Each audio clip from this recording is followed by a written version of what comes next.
Hi అండి, అందరూ నమస్కారం. ఈరోజు టైఫాయిడ్ అంటే ఏంటో తెలుసుకుందాం. టైఫాయిడ్ అంటే సాల్మోనెల్లా టైఫీ అనే బ్యాక్టీరియా ద్వారా వస్తుంది. ఈ సాల్మోనెల్లా టైఫీ అనే బ్యాక్టీరియా సోకిన వ్యక్తి మలం, మూత్రం, ఆహారం,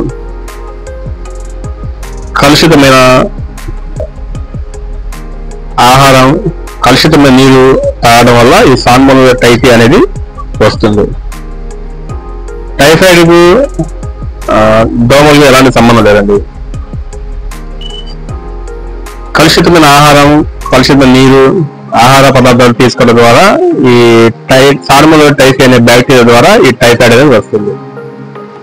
ఈ సాల్మోనెల్లా టైఫాయిడ్ సోకినప్పుడు దీని యొక్క లక్షణం ఎలా ఉంటుందంటే దీర్ఘకాలంగా జ్వరం, కడుపు నొప్పి, వాంతులు, వికారం, విరోచనాలు, అలసట, తీవ్రంగా తలనొప్పి ఈ లక్షణాలు అనేవి కనిపిస్తూ ఉంటాయి. డెంగ్యూ, మలేరియా, చికెన్ గునియా వంటి వ్యాధులు దోమల వల్ల వస్తాయి. ఈ టైఫాయిడ్ అనేది సాల్మోనెల్లా టైఫీ అనే బ్యాక్టీరియా ద్వారా కలుషితమైన ఆహారం, నీరు తాగడం ద్వారా ఈ యొక్క టైఫాయిడ్ అనేది వ్యాపిస్తుంది. ఈ టైఫాయిడ్ అనేది తీవ్రం అంటే ఎక్కువ అయ్యే కొద్దీ 103, 104 ఫీవర్, తలనొప్పి, విరోచనాలు, బాడీ మీద, ఛాతీ మీద ఎర్రటి మచ్చలు, బొద్దులు లాంటివి వస్తూ ఉంటాయి. విరోచనాలు అవుతూ ఉంటాయి. ఒకసారి మోషన్స్ లో బ్లడ్ కూడా కనపడుతుందండి. ఆసియా, భారతదేశం, ఆగ్నేయ ఆసియా, దక్షిణ అమెరికా వంటి దేశాలలో ఈ టైఫాయిడ్ కేసులు ఎక్కువగా నమోదు అవుతూ ఉంటాయి. అంటే ఎక్కువగా వస్తూ ఉంటాయి.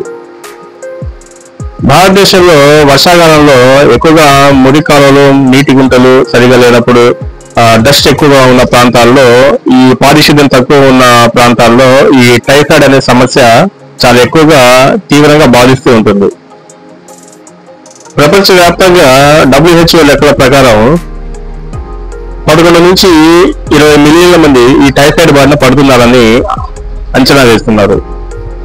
దాదాపు 1.2 మిలియన్ల మంది మరణిస్తున్నారని చెప్పి ప్రపంచ ఆరోగ్య సంస్థలు చెప్తున్నాయి. ఈ సమస్యలో భారతదేశం అనేది మొదటి స్థానిక దేశాలలో ఒకటిగా ఉంది. ప్రతి సంవత్సరం కొన్ని వేల కేసులు టైఫాయిడ్ కేసులు అనేవి ఎక్కువగా నమోదవుతూ ఉన్నాయి. ఈ టైఫాయిడ్ కి ట్రీట్మెంట్ అనేది చేసి తగ్గించుకోవచ్చు, నయం చేయవచ్చు. ఈ టైఫాయిడ్ కి ట్రీట్మెంట్ చేయకుండా వదిలేస్తే ఒకసారి ఇది సీరియస్ ప్రాణాంతకం కూడా అయ్యే ప్రమాదం ఉంది. ఈ టైఫాయిడ్ అనేది కలుషితమైన నీరు తాగడం వల్ల, అపరిశుభ్రమైన ఆహారం తినడం వల్ల, వీధుల్లో ఉండే మూతలేని ఆహార పదార్థాలు తినడం వల్ల, వ్యక్తిగత శుభ్రత అనేది పాటించకపోవడం వల్ల, పండ్లు, కూరగాయలు సరిగా నీటితో కడగకపోవడం వల్ల, రద్దీగా ఉండే ప్రదేశాలలో చెత్త అనేది బయట ఎక్కువ పడేయడం వల్ల, అంటే సరైన ప్రదేశాల్లో పడేయకపోవడం వల్ల చెత్త చెదారం అనేది, కలుషితమైన తాగునీరు తాగడం వల్ల ఈ సాల్మోనెల్లా టైఫీ అనేది బ్యాక్టీరియా మానవ శరీరంలో ఎంటర్ అయ్యి టైఫాయిడ్ జ్వరాలు అనేది వచ్చే అవకాశం ఉంది. ఈ టైఫాయిడ్ లక్షణాలు 6 నుండి 30 రోజుల్లో కనిపిస్తాయి. ఇది చూడటానికి నార్మల్ ఫీవర్ లాగానే కనిపిస్తుంది. ఒక్కోసారి చిన్నపిల్లల్లో వాంతులు, కడుపు నొప్పి, విరోచనాలు అనేవి ఎక్కువ కనపడుతూ ఉంటాయి ఈ టైఫాయిడ్ జ్వరం రావడం వల్ల. పెద్దవాళ్ళలో అయితే మైకం, గందరగోళం, తికమగ అనేది లక్షణాలు కనిపిస్తాయి. ఒక్కోసారి 3 నుంచి 4 వారాల పాటు జ్వరం అనేది ఉంటుంది. పెద్ద పేగు, రక్తస్రావం, విరోచనాలు అనేవి ఎక్కువగా అవుతాయి ఒక్కోసారి పెద్దవాళ్ళలో. ఈ స్థితిలో ట్రీట్మెంట్ చేయకపోతే డేంజర్ అయ్యే ప్రమాదం ఉంది. అంటే ప్రాణాపాయ స్థితి కూడా ఒకసారి సీరియస్ అయ్యే ప్రమాదం ఉంది. టైఫాయిడ్ కు సరిగా ట్రీట్మెంట్ చేయకపోతే అది 3 నుంచి 4 దశలుగా స్ప్రెడ్ అవుతుంది బాడీలో. మొదటి దశలో జ్వరం అనేది క్రమంగా స్టార్ట్ అవుతుంది. తలనొప్పి, కడుపు నొప్పి, వాంతులు, విరోచనాలు అవి కనపడతాయి. బాడీ పెయిన్స్, శరీర నొప్పులు, పొడి దగ్గు, ఆకలి తగ్గడం, సరిగా ఆహారం అనేది తినకపోవడం, వంటి లక్షణాలు ఈ ఫస్ట్ స్టేజ్ లో కనిపిస్తాయి. రెండవ దశలో 102, 103 ఫీవర్, శరీరం మీద, ఛాతీ మీద ఎర్రటి మచ్చలు, పొడి దగ్గు, గొంతు నొప్పి, విరోచనాలు, ఫ్రీ మోషన్ అవ్వకపోవడం, మానసికంగా గందరగోళంగా ఉండడం, హార్ట్ రేట్ అనేది క్రమంగా తగ్గడం అంటే బ్రెడీకార్డియా వంటి లక్షణాలు కనిపిస్తాయి. మూడో దశలో వచ్చేసి రక్తస్రావం, పెద్ద పెగుకు బెజ్జాలు పడటం, గందరగోళం, బీపీ తక్కువ అవ్వడం, మతి మరుపు, గందరగోళంగా ఉండటం వంటి లక్షణాలు ఈ మూడో స్టేజ్ లో కనిపిస్తాయి. ఈ దశ అనేది ఒకసారి ప్రాణాంతకం కూడా కావచ్చు. నాలుగో దశలో ట్రీట్మెంట్ చేస్తే పేషెంట్ కోలుకుంటారు. రెమేటిక్ ఫీవర్ కూడా కంట్రోల్ అవుతుంది, ఆకలి కూడా పెరుగుతుంది, స్లోగా ఆకలి కూడా అవుతుంది, తలనొప్పి తగ్గుతుంది. ఆ నీరసం అనేది కొన్ని వారాల పాటు మగతగా నీరసంగా అనీజీగా ఉంటుంది బాడీ అనేది. ఈ టైఫాయిడ్ లక్షణాలు ముదిరే కొద్దీ డెంగ్యూ జ్వరానికి పోలి ఉంటాయి, ఒక్కోసారి మలేరియా ఫీవర్ కూడా పోలి ఉంటాయి. కాబట్టి ఇది ఏంటా అనేది తెలుసుకోవడం కోసం టెస్టులు చేయడం చాలా అవసరం. ఈ టైఫాయిడ్ సంబంధించిన టెస్టులు వచ్చేసి CBP 1, viral test, urine test, stool test, gold standard test.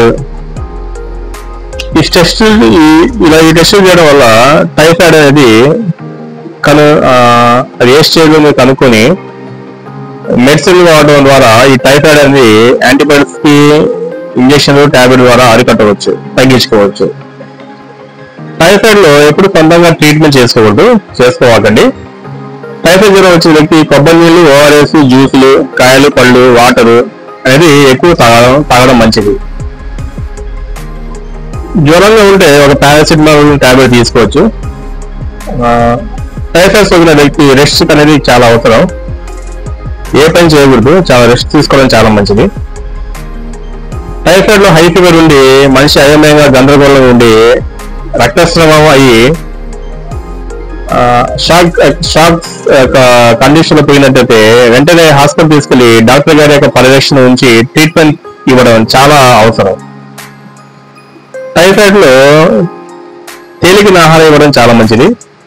పెరుగన్నం, ఉడకబెట్టిన బంగాళదుంపలు, మజ్జిగన్నం, ఇడ్లీ, ఎక్కువగా నీరు తాగడం చాలా మంచిది. ఇలాంటి ఆహారం తీసుకోవడం ద్వారా పేషెంట్ చాలా ఫాస్ట్ గా కోలుకొని వెంటనే రికవర్ అవుతారు. తీసుకోకూడదు ఆహార పదార్థాలు వచ్చేసి కారం, మసాలా, పచ్చళ్ళు, స్పైసీ ఫుడ్ అలాంటి వస్తువులు తీసుకోకూడదు. ఎందుకంటే టైఫాయిడ్ అనేది జీర్ణశక్తి చాలా తక్కువ ఉంటుంది కాబట్టి ఇలాంటి ఆహారం తీసుకోవడం ద్వారా పేషెంట్ అనేది బాగా డల్ అయిపోయే అవకాశం ఉంటుంది. ఎక్కువగా తేలికపాటి ఆహార పదార్థాలు ఇవ్వడం చాలా మంచిది. టైఫాయిడ్ కు సకాలంలో గుర్తించి ట్రీట్మెంట్ చేయకపోతే అది ఒకసారి ప్రాణాంతకం కూడా కావచ్చు. ముఖ్యంగా చిన్నపిల్లల్లో, పెద్దవాళ్ళలో అంటే వృద్ధులలో వాళ్ళ ఇమ్యూనిటీ తక్కువగా ఉంటుంది కాబట్టి అలాంటి వ్యక్తులకి అపరిశుభ్రంగా లేకుండా చాలా నీట్గా చక్కగా ఆహారం అనేది ఇవ్వాలా, గోరువెచ్చని నీళ్లు తాగిస్తూ ఉండాలా. వర్షాకాలంలో వాళ్ళకి శుభ్రంగా ఉంచడానికి ప్రయత్నం చేయండి. చిన్నపిల్లలు, పెద్దవాళ్ళలో తినడానికి ముందు, తర్వాత, బాత్రూమ్ పోయి వచ్చిన తర్వాత సబ్బుతో చేతులు శుభ్రంగా కడిగే అలవాటు నేర్పించండి. ముఖ్యంగా చిన్నపిల్లల్లో ఈ అలవాటు చాలా అవసరం. గోళ్ళు ఉంటే గోళ్ళు కప్పించండి, చిన్నపిల్లలు కానీ పెద్దవాళ్ళు ఎవరైనా కానీ. వ్యక్తిగత శుభ్రత పాటించండి. టాయిలెట్స్, బాత్రూమ్స్ శుభ్రంగా ఉంచండి. వేడి చేసిన ఆహార పదార్థాలు తినండి. వాటర్ కూడా శుద్ధమైన వాటర్, ఫిల్టర్ చేసిన వాటర్, హాట్ వాటర్ అలాంటి నీరు తీసుకోవడం చాలా ఉత్తమమైనది. ఒక్కోసారి బయటికి పోయినప్పుడు ఎక్కడ పడితే అక్కడ కుళాయి వాటర్ కానీ, ట్యాప్ వాటర్ కానీ తాగవాకండి. ఎందుకంటే అలా తాగడం వల్ల కలుషితమైన కూడా వాటర్ తాగడం వల్ల కూడా ఈ చాలా మంది టైఫాయిడ్ అనేది బాడీలో వెళ్ళి జ్వరం వచ్చే ఛాన్సెస్ ఉన్నాయి, అంటే టైఫాయిడ్ వచ్చే అవకాశం ఉంది. బయటికి వెళ్ళినప్పుడు, ప్రయాణాలు చేసేటప్పుడు సీల వాటర్ తీసుకోవడం ఉత్తమం. లేదా ఇంటి నుంచే గోరువెచ్చని అంటే నీళ్లు వేడి చేసి ఒక బాటిల్లో వేసుకొని ప్రయాణించడం చాలా అవసరం. పిల్లలు కూడా ఎక్కడ పట్టుకొని నీళ్ళు తాగించవాకండి. బయట ఫుడ్ అస్సలు తీసుకోవాలండి. బయట అమ్మే ఆహార పదార్థాలు కానీ, కొన్ని జంక్ ఫుడ్స్ కానీ, చల్లటి కానీ అలాంటివి తీసుకోవాకండి. పళ్ళు కూరగాయలు నీటితో చక్కగా శుభ్రంగా కడిగి తింటూ అలవాటు చేసుకోండి.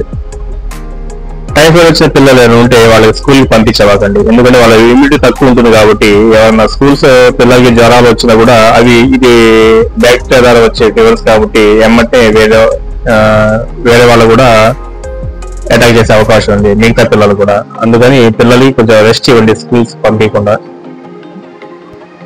చిన్న పిల్లలకి అయితే టీకాలు వేయించండి, పెద్దవాళ్ళకు టీకాలు వేయించండి. చిన్నపిల్లలకి అయితే కన్జ్యూమర్ వ్యాక్సిన్ TCV అంటే టీకాలు వేయించండి. ఈ టీకా 5 సంవత్సరాల వరకు పిల్లలకు రక్షణ అందిస్తుంది. ఈ TCV అనే వ్యాక్సిన్. VI పాలిసాకైడ్ 2 సంవత్సరాల కంటే ఎక్కువ వయసున్న పిల్లలకు మరియు పెద్దవాళ్లకు బూస్టర్ డోస్ తప్పనిసరిగా వేయించుకోండి. టైఫాయిడ్ ఫీవర్ ఉన్నప్పుడు సులభంగా జీర్ణమయ్యే పోషకకరమైన ఆహారం తీసుకోవడం చాలా అవసరం. వీటితో పాటు ఉడికించిన అన్నం, గంజి, చికెన్ సూపు, ఉడికించిన బంగాళదుంపలు, ఆవిరితో ఉడికించిన కూరగాయలు, క్యారెట్, బీట్రూట్, ఇడ్లీ వంటి ఆహార పదార్థాలు ఇవ్వండి. బీన్స్, బొప్పాయి, పళ్ళు, కూరగాయలు, ఖర్జూరాలు, పాలు, గుడ్లు వంటి పోషకకరమైన ఆహారం ఇవ్వండి. ఇంకా డాక్టర్ గారు సూచించిన మెడిసిన్తో పాటు సూచనలు పాటించండి. పోషకకరమైన ఆహారం తీసుకోండి. డాక్టర్ గారి యొక్క పర్యవేక్షణ ఉంచండి. ఈ యొక్క ప్రికాషన్ పాటించడం ద్వారా టైఫాయిడ్ నుంచి త్వరగా కోలుకుంటారు. ఈ వీడియో నచ్చితే లైక్ చేసి షేర్ చేసుకోండి, సబ్స్క్రైబ్ చేసుకోండి. ఇంకోసారి ఇంకో వీడియో కలుస్తాను. ఉంటాను. నమస్కారం.